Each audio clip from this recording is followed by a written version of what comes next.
हाँ दोस्तों, स्वागत है आपका हमारे YouTube channel Siddharth coaching classes में, जिसमें आज हम पढ़ने जा रहे हैं रासायनिक समीकरण के विषय में और रासायनिक समीकरण की सीमाओं के विषय में।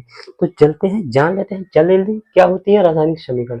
जब किसी भी अपक्रिया के से संबंध अभिकारकों व उत्पादों के समस्त पहलुओं को हम संकेतों में लिखें या तो सूत्रों या प्रतीकों में लिखें। जिसे हम संकेत को प्रतीक के नाम से भी जानते हैं, संकेतों में लिखे या सूत्रों में प्रदर्शित करने की एक संक्षिप्त विधि है, तो हम उसे रासायनिक समीकरण कहते हैं। उदाहरण के लिए हम लोग देख लेते हैं, HNO2 का एक जलीय विलयन है जो कि HCl से अपक्रिया करके, मतलब HCl के साथ जब हम इसको मिलाते हैं तो उसके बाद HNCl2 और H2O तथा Cl2 का निर्माण करती है। तो ये हमारा एक रासायनिक समीकरण लिखा हुआ है।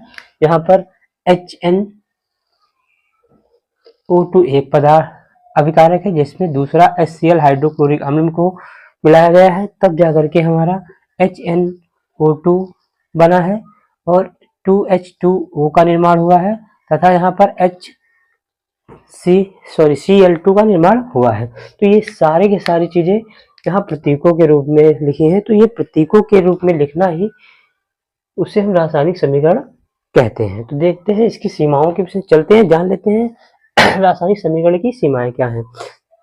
तो रासायनिक अभिक्रिया की प्रकृति, कोई अभिक्रिया उत्क्रमणीय अभिक्रिया है या अनुत्क्रमणीय अभिक्रिया है, उसका हमें ज्ञान नहीं हो पाता है। दूसरी है अभिक्रिया की दर मतलब गति, कितनी तेज है, तेज मतलब तीव्र गति से हो रही है अभिक्रिया, या मंद मतलब धीमी गति से हो रही है, इसका भी हमें ज्ञान नहीं हो पाता है। चलते हैं तीसरी की तरफ, अभिकारकों के शांदरण का भी ज्ञान नहीं हो पाता है कि कितना वो अभिकारक मिल चुका है, इसका भी हमें पता नहीं चल पाता है। चौथे नंबर पर चलते हैं, अभिक्रिया के पूर्ण होने में लगने वाले समय का ज्ञान हमें नहीं हो पाता है कि अभिक्रिया पूर्ण होने में कितना समय लगा है, ये हमें अभिक्रिया रासायनिक समीकरण से पता नहीं चल पाता है। तो पांचवा है, अभिक्रिया में होने वाले ऊष्मा परिवर्तन का ज्ञान भी नहीं होता है। मतलब अब रासायनिक समीकरण लिख रहे हैं तो इससे हमें ये नहीं पता चल पाता है कि कितना ऊष्मा में परिवर्तन हुआ है।